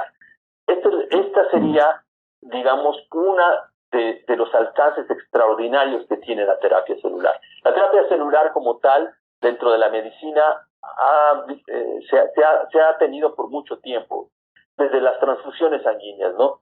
Si hablamos de transfusiones sanguíneas, estamos hablando de terapia celular. ¿Por qué? Pues porque estamos incluyendo dentro del organismo células vivas, ¿no? Y que nos están generando, pues, una condición adecuada, que están retribuyendo salud al individuo. Muy bien, Juan José, muy interesante todo lo que nos estás comentando. Vamos a pasar algunos mensajes y alguna duda que tiene el público. Con Mira, todo gusto, doctor. lo primero es agradecer al Laboratorio Cordón Vital, pues gracias a ellos tenemos tu participación aquí. Excelente profesional que eres, muy didáctico, estamos entendiendo, muchas gracias. Bueno, y ahora una paciente está preguntando que ella tiene su sangre de cordón umbilical almacenada, que cuánto tiempo dura estando en el laboratorio. Y la otra, que si tú como persona que tuvieras lupus o artritis puedes acudir a algún hospital a solicitar justo tratamiento con células madre. Esas dos preguntas, ¿tú crees tiene el público? Sí, qué bueno que me preguntan eso. Muchísimas gracias por la pregunta. Sí. Y curiosamente, precisamente, yo quería abordar, ya no podemos pasar todas las diapositivas, pero bueno, yo quería abordar. No, sí, podemos pasar más si quieren. Pero bueno, no importa, doctor, puedo hablarlo así. Yo quería abordar este tema porque fíjense ustedes que en México y ahí es donde compete mucho a su campo médico, precisamente el poder concientizar. Siempre que he platicado con los grupos de ginecólogos, siempre les comento a ellos, fíjense ustedes que a mí me llama mucho la atención de que en muchas partes del mundo, pues no se tenga la educación de poder criopreservar células provenientes de la sangre del cordón umbilical. Imagínense ustedes, solamente les voy a dar un dato. Y bueno, aquí voy a hacer una pregunta. ¿Quién creen de las dos células madre que está en médula ósea o que está en la sangre del cordón umbilical es la que tiene mayor potencial biológico? Y esto ya lo hemos publicado, se ha publicado a nivel internacional, etcétera, etcétera, ¿no? ¿Quién tendría el mayor potencial biológico? Un recién nacido o una persona donadora de 25, 26, 27, 28 años, ¿no? Pues por lo que comentas, Juan, sería el recién nacido prácticamente a nivel de la placenta. Es correcto. 10, sacó 10 el doctor. Le vamos a poner palomita al doctor. Le vamos a poner palomita. Muy bien. Efectivamente, doctor. O sea, ya se ha visto que la sangre del cordón umbilical, en las células madre del cordón umbilical, son extraordinarias y tienen un potencial aún mayor que las que provienen de la médula ósea. Y ahorita yo preguntaría otra cosa, luego siempre hago esta pregunta cuando estamos haciendo algunas presentaciones. A ver, levante la mano quién ha donado médula ósea, ¿verdad?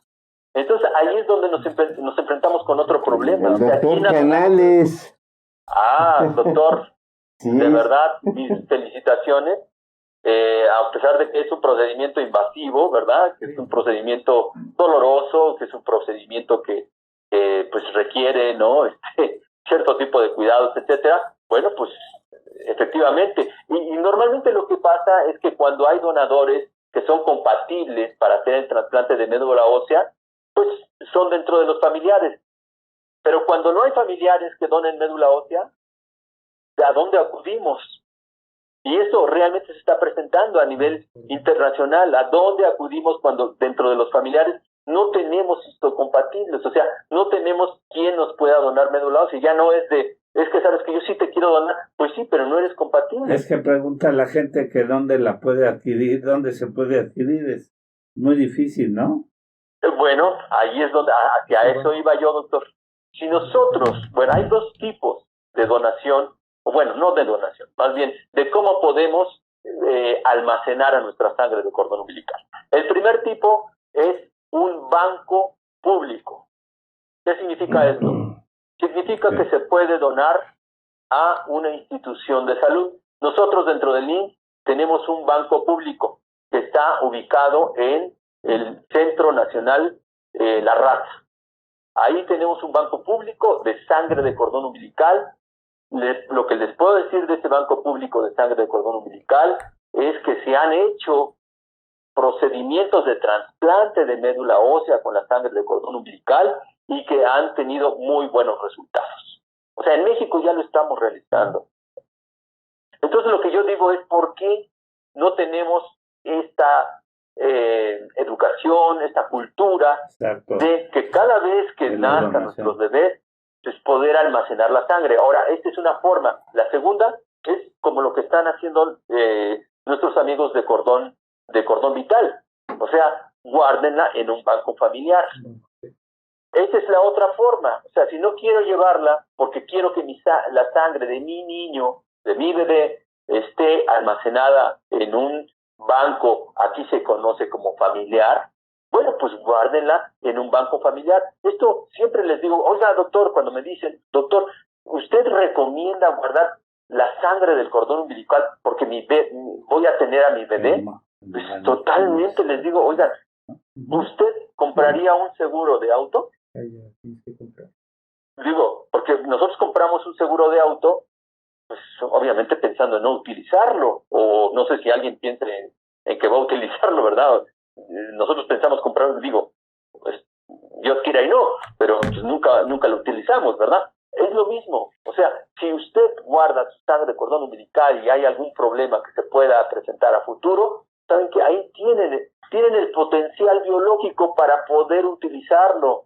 Si esto que estamos comentando ahorita, que ahorita comenté mucho de mesenquimales, pero también a nivel de sangre de cordón umbilical, ya les ponía yo un ejemplo, autismo, ¿no? En Estados Unidos ya se están aplicando, la doctora Joan Cuthbert, precisamente, ya está aplicando células provenientes de la sangre de cordón umbilical con fines de mejorar la calidad de aquellos pacientes que tienen autismo, ¿no? Entonces, la investigación está cada vez mucho más evolucionada, han tenido muy buenos resultados y estoy totalmente seguro que en breve, estoy hablando de unos 5, 10 años, ya vamos a tener, ¿no? Y a eso voy con respecto a la pregunta que usted me hizo, ¿cuánto tiempo podemos guardar este tipo de células? No solamente la sangre del cordón, sino también el tejido del cordón, no como tejido, sino como célula mesenquimal. La célula mesenquimal también se puede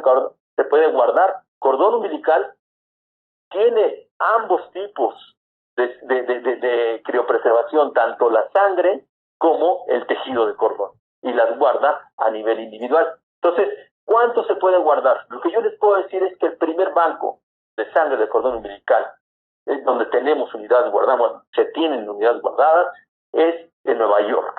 En Nueva York fue donde se inició todo esto de la sangre de cordón umbilical. En el Rockefeller Center, allí se guardaron los primeros sangre de cordón umbilical. ¿Cuándo fue esto? La primera situación en donde se utilizó sangre de cordón umbilical para mejorar una calidad de un paciente que tenía anemia aplásica, ¿verdad? Anemia de Fanconi, que es precisamente una enfermedad genética. Se utilizó sangre de cordón umbilical, y esto fue en 1988, cuando todavía no se sabía esto. Y lo curioso es que fue en Estados Unidos el niño que tenía este padecimiento, y lo curioso fue que en Estados Unidos el primer investigador que dijo podemos utilizar la sangre del cordón umbilical para mejorar a este niño fue Hans Broxmeyer, y allí en Estados Unidos le dijeron no, aquí no vas a hacer nada de esto, y buscó a nivel internacional entre sus colegas, y la doctora Gluckman, Elaine Gluckman, una doctora francesa, dijo tráete al niño, tráete la sangre, y aquí vamos a hacer el trasplante. El niño tiene ahorita 38 años, ha estado en los congresos donde hemos estado, donde hemos tenido la posibilidad de asistir, ya tiene familia, etcétera. Anemia de Fanconi. Fue el primer caso en donde un niño fue trasplantado con sangre de cordón umbilical y se curó. Y eso fue en 1988. A partir de ahí, la explosión se dio, y fue en los años 90-91 cuando se instaura el primer banco de sangre de cordón umbilical en Estados Unidos, en Nueva York, que es el mayor banco de sangre a nivel mundial. Entonces, ¿por qué si desde 1991 tenemos ese conocimiento? Bueno, se tiene ese conocimiento a nivel mundial, ¿por qué ahorita no tenemos esa cultura nosotros? Y pues eso no sirve, eso pues es para sacar dinero, eso es para, o sea, ¿por qué tenemos esa cultura, no? Educación. Tener almacenado, ¿no?, un material biológico que es el potencial para que a futuro lo utilicemos en alguna enfermedad, esperemos nunca nos suceda, bueno, pero lo tienes. Entonces, esa es la cosa. Ahora, tienes las dos opciones. Puedes ir a un centro de salud, puedes guardarlo, ahí la única diferencia es que, bueno, pues, como cualquier tipo de donación altruista, se da la sangre, me olvido de ella y se acabó.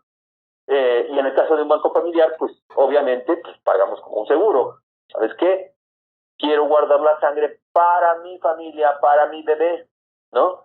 Y la diferencia también es que obviamente sería 100% compatible la sangre proveniente de un banco familiar.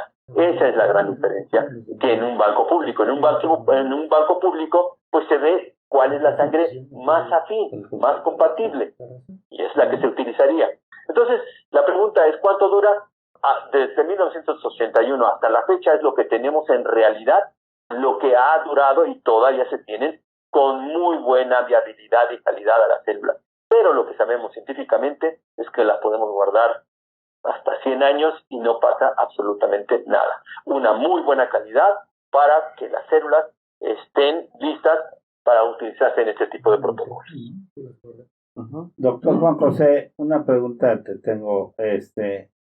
¿Cuál Sí. es el futuro? Porque la morbimortalidad que tienen todavía con los niños de leucemia es muy alta, o la gente con leucemia. ¿Cuál es el futuro que tienen con los trasplantes? Con este tipo de pacientes veo que todavía nos mencionabas que 40-60%, pues es bastante alta. O sea, ¿qué están haciendo para mejorar aparte de la quimioterapia? Eso precisamente lo iba yo a hablar en la presentación, pero bueno, lo comento sin ningún problema. Pareciera ser que el trasplante es un procedimiento sencillo, pero no lo es así. O sea, dejamos a la médula hueca, vacía, con quimio, con radioterapia, introducimos células, se acabó, ¿no? Como un trasplante de corazón. Ajá. Ya, ahí está, ¿no? ¿Listo? Se acabó, el paciente se recupera, listo. Pero no es así. Mucha de lo que usted comenta acerca de la mortalidad es precisamente porque hay 3 problemas que se presentan en este tipo de pacientes. ¿Cuáles son? A veces falla el injerto. ¿Qué significa esto? Significa que las células, pues así lo dicen los hematólogos, no pegaron. Y en ese momento se termina ya. Pues ya no hay otra opción para el paciente. ¿Por qué? Pues porque las células no pegaron. Segundo problema que tienen. ¿Ya pegaron? Excelente. Ya ahí van creciendo las células, ahí van creciendo. ¿Cuánto tiempo tardan las células para poder crecer? Pues, híjole, ya tenemos un promedio entre 25, 30 días para que tengamos los primeros tipos de células que son los granulocitos, las plaquetas, híjole, bueno, pues vamos a cuidarlos mucho a este tipo de pacientes. Ok, perfecto. Pero 25, 30 días en un hospital, ¿no? Híjole, enfermedades intrahospitalarias están a pie, ahora sí que es diaria. Entonces, muchos de los pacientes se quedan en ese proceso, en tratar de recuperar la cantidad suficiente de células del sistema inmune para poder afrontar a las enfermedades oportunistas, infecciosas. Pues ahí se quedan. Hasta ahí se terminó el trasplante. Y el segundo punto es, ya se recuperó, ya se encontraron los niveles, excelente. Pues ya nada más esperemos a que con una terapia de sostén que se recuperen ya sus niveles y listo, ¿no? Bueno, pues el siguiente problema es una enfermedad que se conoce como enfermedad injerto contra hospedero, que es como un tipo de enfermedad no igual autoinmune, pero en donde las células que vienen del donador empiezan a reconocer como extrañas a las del paciente. O sea, darle inmunosupresores. Exactamente, entonces lo que se tiene que dar es inmunosupresores. Hay 4 etapas de la enfermedad de injerto contra hospedero. Las primeras 2 etapas con inmunosupresores se recuperan y tienen un buen seguimiento. Como un trasplante. Exactamente. Pero hay etapas 3 y 4 en donde realmente, aunque se les den toneladas de inmunosupresores, ya no responden los pacientes. Y ahí es cuando ya fallece. Entonces, ¿a qué voy con todo esto? ¿A qué voy? Que ahorita la medicina está en ese punto, pero lo que ofrece la terapia celular es precisamente que la calidad de un trasplante se mejore. ¿Cómo vamos a mejorar esa calidad del trasplante? A ver, ¿el problema es el injerto? Ok, ¿por qué el problema es el injerto? Pues porque no encuentran las condiciones adecuadas las células que vienen de la sangre del cordón o de algún donador, que también hay otro tipo de fuentes como la sangre periférica movilizada, o bien se extraen directamente de una punción de médula ósea, también es otra fuente de células hematopoyéticas, y se introduce en el individuo, ¿verdad? Ok. Pero la sangre necesita tener un microambiente, una condición adecuada para que pueda encontrar un terreno fértil y pueda crecer. ¿Quién le da ese terreno fértil? Pues precisamente las células mesenquimales. Entonces, ¿por qué no hacemos un cotransplante entre células sanguíneas y células mesenquimales? Esto ya lo están haciendo sobre todo a nivel Europa. En el último congreso que fui, de verdad ya hay muchos protocolos en donde hay cotransplante de célula mesenquimal con célula hematopoyética y han mejorado extraordinariamente el nivel de injerto de este tipo de pacientes, ¿no? Entonces, injerto se puede mejorar con el cotransplante mesenquimal, célula troncal sanguínea, ¿no? O célula troncal hematopoyética. Vamos con el siguiente problema. ¿Cuál es el siguiente problema? El siguiente problema es la recuperación del paciente. Tiene que ser rápida. Obviamente que si nosotros alimentamos desde un inicio de manera adecuada a las células hematopoyéticas, se van a recuperar más rápidamente. Entonces, ¿de qué estoy hablando? Y esto ya son datos que están precisamente reportados en protocolos clínicos. Si estamos hablando de 25 días de recuperación de los primeros niveles adecuados de células inmunes, estamos hablando de que entre el día 12 y el día 15 estos pacientes ya han alcanzado niveles que le permitan una adecuada recuperación y que puedan responder ante enfermedades oportunistas. Esto ha sido extraordinario. ¿Por qué? Porque muchos de los pacientes se han recuperado, han alcanzado los niveles hematopoyéticos en un tiempo mucho más corto. Esto es lo que hace la terapia celular. ¿Por qué? Porque hay un cotransplante entre una mesenquimal y una célula sanguínea, o sea, una célula troncal mesenquimal y una célula troncal hematopoyética. Y por último, el tercer tipo de enfermedad de injerto contrahospedero. Estamos diciendo que la enfermedad de injerto contrahospedero, las células sanguíneas que vienen del donador reconocen como extraño a las células del propio paciente y las empiezan a atacar. Esto nos habla un poco, nos recuerda un poco de lo que está sucediendo en una enfermedad autoinmune. No es exactamente lo mismo, pero está una clona maligna atacando a una célula del individuo. ¿Qué es lo que hace una célula mesenquimal? Es una inmunomoduladora biológica. Entonces, si nosotros metemos en fases 3 y 4 a células mesenquimales tratando de recuperar a estos pacientes que desarrollan injerto contrahospedero, la célula mesenquimal nuevamente se introduce, se va a través de torrente a todos los sitios. Una enfermedad de injerto contrahospedero daña piel, daña tejido gástrico, daña hígado, pues hasta ahí se llegan las células mesenquimales, repueblan esa zona dañada y regulan esta respuesta inmune exacerbada, controlándola. Entonces, una enfermedad de injerto contrahospedero también ya hay datos que es controlada con la aplicación de la célula mesenquimal. Entonces, célula mesenquimal más célula troncal hematopoyética nos permiten una conjunción extraordinaria para mejorar en calidad de trasplante en este tipo de pacientes.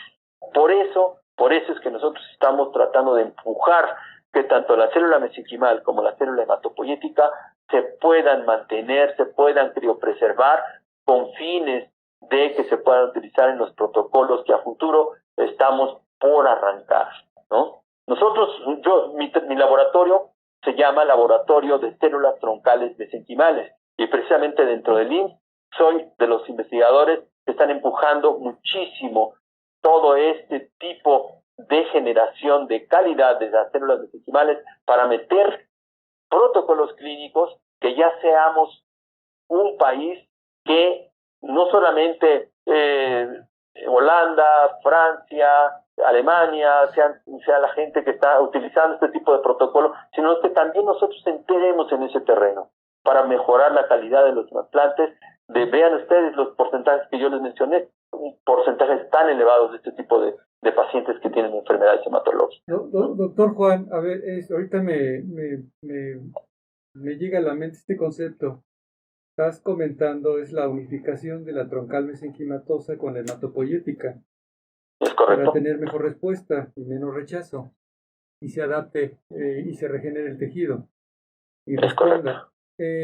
A ver, en este momento también se habla mucho del plasma rico en plaquetas.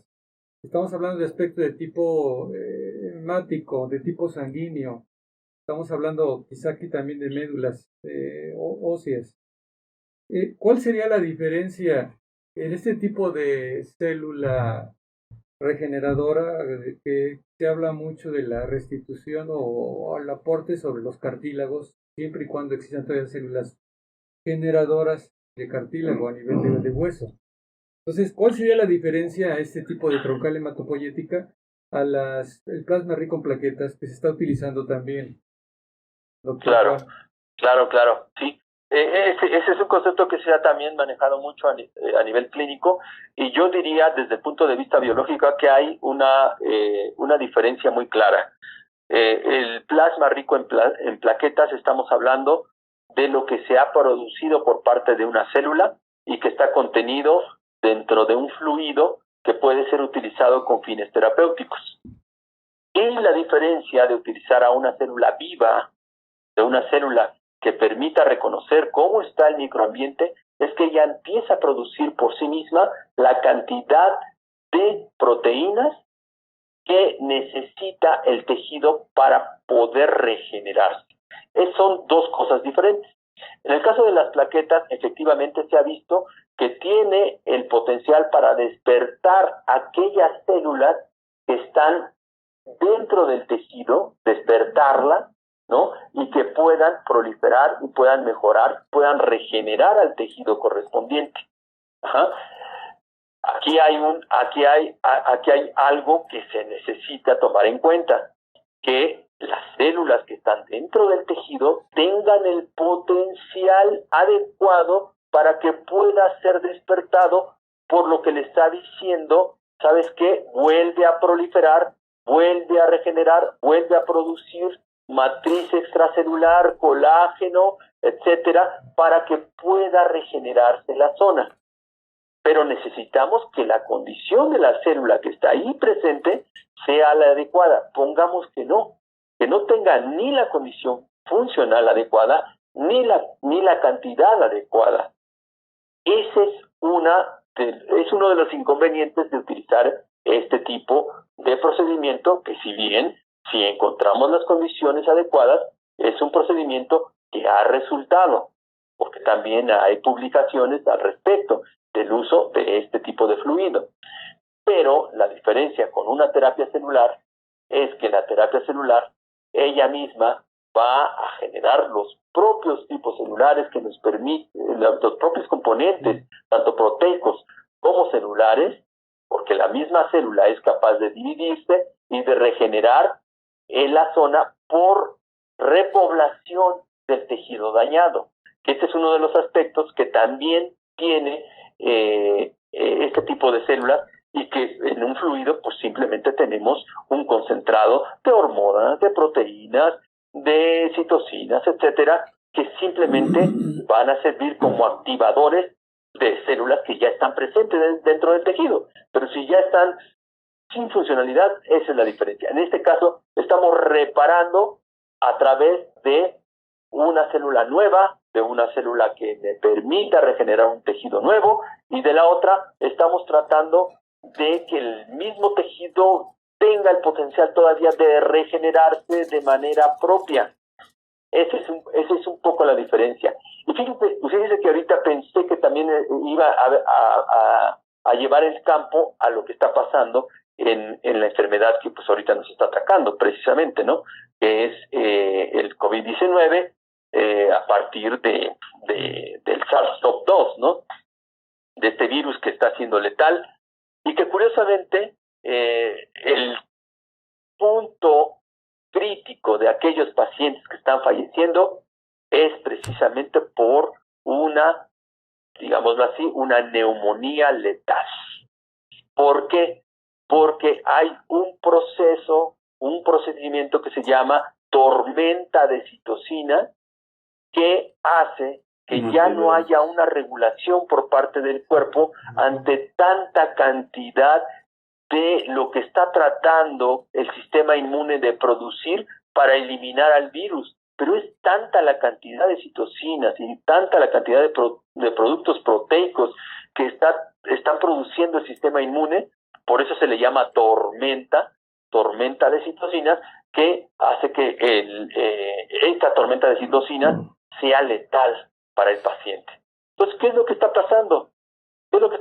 Bueno, pues una opción es precisamente, y se ha planteado, de hecho, en las dos pandemias anteriores que se han tenido, bueno, se han utilizado, o se ha tenido este tipo de concepto de utilizar el plasma de aquellos individuos que han pasado por una enfermedad de COVID-19, pero que han resuelto el problema, ¿no? Obtener su plasma rico en plaquetas, su plasma rico en anticuerpos, y que ese plasma pueda utilizarse con fines de recuperar a aquellos pacientes que tienen enfermedad crítica, enfermedad de tormenta de citocinas. Entonces, ese es uno de los esquemas que se está tratando de llevar, y que resultó en MARS, en SARS, ¿no? En este tipo de enfermedades que también están relacionadas con el COVID-19, pero que se presentaron mucho en Asia, y que les resultó bastante. Pero lo que se ha hecho ahorita, otra vez, a nivel internacional, han metido protocolos. Bueno, no lo puse dentro de la presentación, pero la FDA ya aprobó el uso de células mesenquimales para aquellos pacientes en estadios terminales, ¿no? En donde ya no haya otro tipo de solución más que utilizar a las células mesenquimales como inmunorreguladores de la tormenta de citocinas que se están produciendo por las células inmunes. Ya lo aprobó la FDA, y ahorita muchos hospitales están llevando a cabo protocolos clínicos utilizando a la célula mesenquimal para aquellos pacientes COVID-19 en etapas tardías, en donde ya no se puede utilizar otro tipo de medicamento para poder revertir esta terrible condición de los pacientes. Oye, pues qué buena noticia nos estás dando, y más viniendo de una persona, de un profesional como tú, pues que no es especulación, para que la gente esté bien informada, que es excelente, ¿no? Mira, vamos a dar unos anuncios, el programa casi está por terminar, pero por supuesto todavía hay tiempo, ¿no? Pero mira, a todos los cibernautas que nos están sintonizando, estamos tratando el tema células madre y su terapia, para qué sirven, qué son, cómo se consiguen, cómo se administran, todo eso. Ya saben, síganos en todas las redes sociales, Instagram, Facebook, YouTube, Twitter, todas las plataformas digitales, y por supuesto Facebook Live. Aquí estamos, pues un saludo al doctor Jaime Kleiman, que por motivos de trabajo no pudo asistir, la doctora Maru también, Sánchez Vera, esperemos verte ya pronto por acá, y pues como ustedes saben, cada 8 días estamos aquí en vivo, los esperamos la siguiente semana, vendrá nuevamente la erotóloga Ana Cerón, con algún tema de sexualidad, de sensualidad, por aquí los esperamos. Y pues a ver si hay otra pregunta por ahí, algún otro comentario que tengan ustedes, doctores. Bueno, aquí, ahorita que acaba de mencionar Juan, el concepto de las células mesenquimatosas en los estudios que se están corriendo para COVID-19, fíjate, Juan, que es fundamental lo que acabas de mencionar, porque finalmente la injuria pulmonar que se está llevando precisamente a nivel pulmonar por esta tormenta de las citocinas, lleva una remodelación totalmente alveolar, muy precoz. Entonces ahorita la insistencia y la aplicación de este tipo de células mesenquimatosas, pues promete también a nivel alveolar y a nivel pulmonar, no solamente en sí como tal incrementando o modulando la respuesta inmunológica, sino también restituir al máximo o tratar de revertir los problemas de secuela a nivel alveolar. ¿O cómo nos lo puedes comentar, Juan? Sí, es correcto, doctor, es correcto. El proceso de regeneración que tiene la célula mesenquimal va ligado de dos etapas. La primera, un tejido no se puede regenerar si la inflamación no cede. O sea, si la inflamación no cede, el tejido es muy complicado que se regenere. Entonces, primero tenemos que disminuir la inflamación. Una vez que se disminuye la inflamación, como comenté, el siguiente paso es restituir el tejido como tal. Ahora, dentro de la restitución del tejido, la célula mesenquimal tiene dos vías. Por una parte, la célula mesenquimal puede estar produciendo proteínas que pueden actuar sobre el tejido pulmonar, ¿no? Sobre los precursores de fibrocitos, etcétera, que estén siendo parte del tejido pulmonar, para despertar su capacidad de respuesta proliferativa y de mejora en cuanto a condición. ¿Por qué? Porque la célula mesenquimal es capaz de producir factores, ahorita podría yo mencionar, por ejemplo, el epidermal growth factor, el fibroblast growth factor, o sea, proteínas que pueden estar despertando la capacidad de regeneración, de proliferación de aquellas células pulmonares que todavía no están siendo completamente dañadas, pero que pueden ser regeneradas. Esa es una manera de que la célula mesenquimal pueda regenerar. Pero la otra es que ella misma tiene un programa bien interesante, y es un programa de transdiferenciación. ¿Qué significa esto? Que la misma célula mesenquimal se puede transdiferenciar hacia una célula pulmonar. ¿Qué significa? Que la célula pulmonar que entonces se estaría generando no provendría del tejido pulmonar como tal, sino de la diferenciación de la célula mesenquimal hacia ese tipo celular. ¿Cómo sabe la célula mesenquimal que tiene que generar células pulmonares y no células pancreáticas? Porque en el caso del páncreas también es capaz de generar células beta, células alfa, células delta, etcétera. O sea, ¿cómo es que sabe la célula mesenquimal que en ese sitio tiene? Bueno, precisamente porque el microambiente pulmonar le dice a través de estos comunicadores biológicos que son las citocinas, le dice: tú estás dentro de un ambiente que está regido por este tipo de principios. Entonces la mesenquimal tiene la maquinaria biológica para decir: ok, entonces lo que tú necesitas es que yo regenere nuevos tipos de células pulmonares para que el tejido como tal mejore. Entonces eso es, digamos, el aspecto que tiene la célula mesenquimal a nivel biológico. No solamente produzco cosas, sino yo misma soy capaz de generar el tipo celular que es requerido en ese tipo de órganos. Y ya ves que en el COVID lo que está sucediendo es sistémico, que generalmente claro. Una vez que entra, se lleva a cabo a nivel sistémico y todo repercute y termina a nivel pulmonar. Entonces, considerando que todo es vascular, también estas células mesenquimatosas, como tú lo has dicho, a nivel epitelial o a nivel de regeneración, tienen un grado de angiogénesis, o sea, regenerar las paredes vasculares dañadas durante el COVID. O es correcto. A nivel de neurogénesis, o sea, recubrir o proteger a la neurona en cierto momento, para evitar su deterioro masivo.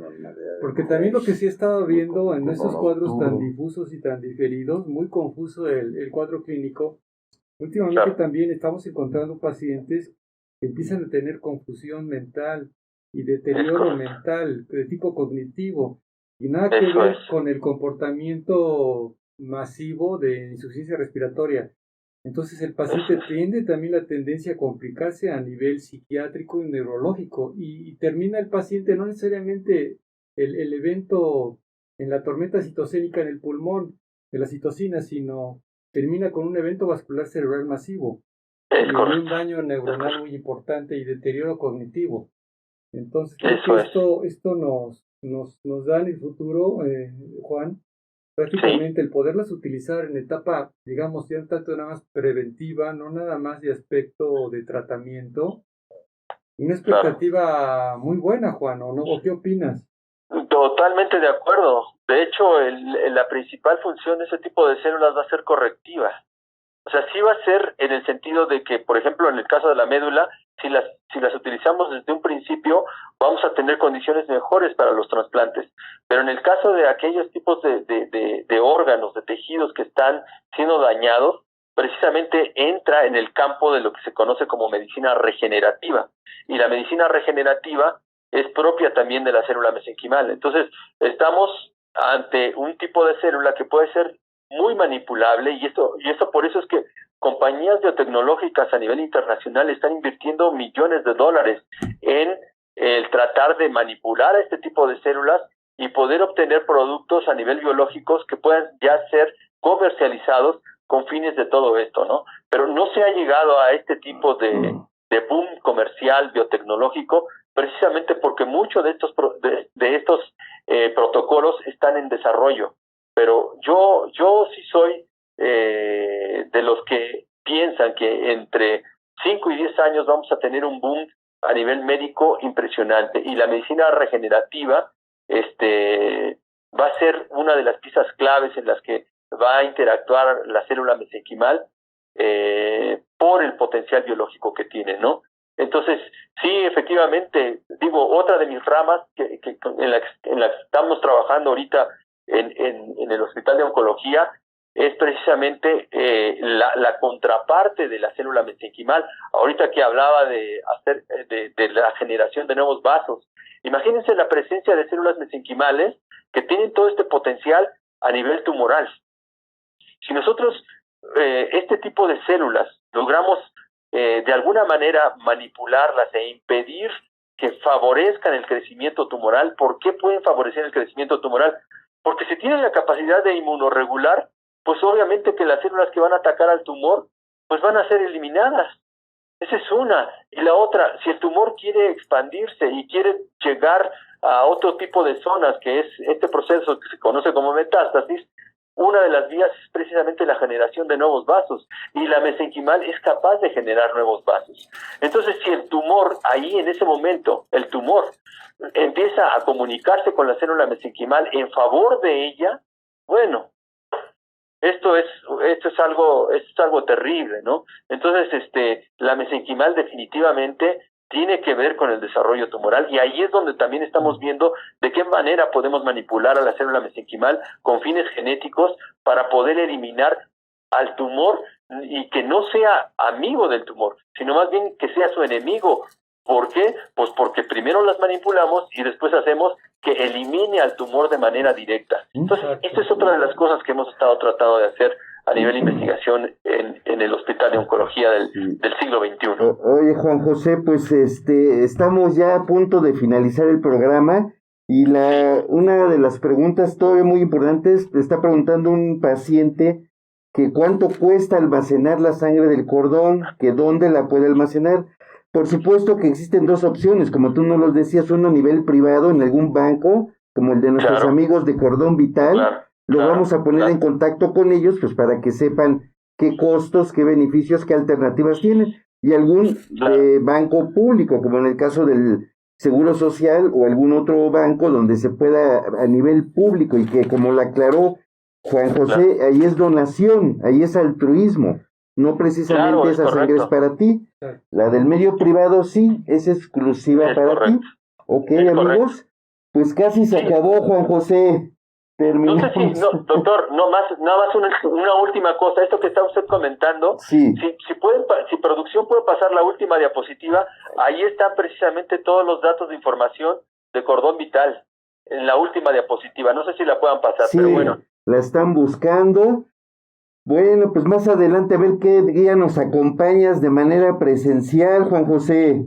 Con todo gusto, doctor, con todo gusto. Yo le comentaba a mis colegas de Cordón Vital que bueno, pues ahorita estoy en esto del home office, en el IMSS, por eso es que bueno, pues ahorita el permiso que tengo del IMSS es que esté yo en el home office, y les comentaba yo que si había alguna situación, es que ahí hay un departamento en el que ven todo este tipo de cosas, y si por alguna cosa me dicen, oye, yo te estoy mandando al home office y ahorita estás en un programa en vivo, oye, pues cómo está, ¿no? Entonces, por eso es que yo me permití, ¿verdad? Tomar esta opción para que no haya ningún inconveniente, pero esperamos que bueno, pues que en breve pues pueda yo estar ahí, y con todo gusto podemos platicar. Este tema es fascinante, como ustedes bien lo comentan, pero pues lo podemos abordar ampliamente. Muchas gracias, sí. Sí, te entendemos muy bien. Ha pasado con muchos de nuestros invitados que laboran justo en el sector salud y que están en casa, entonces no han podido venir justo por lo que mencionas. Se entiende lo que... Esa es precisamente, o ¿no? por Esa es cuestiones precisamente. institucionales no les permiten venir aquí al foro por Sí, es cuestiones correcto. de la institución, no les permiten que comparta, o sea, hacer visitas presenciales a los medios Es de correcto, difusión. es correcto. Solamente por eso, no, si no, bueno, yo no tengo ningún inconveniente en que podamos platicar, Pero, del tema. pero déjame decirte, Juan José, que te felicitamos por la Muchas excelente gracias, trayectoria que tienes, muchas por gracias. los reconocimientos que tienes y el excelente currículum que tienes.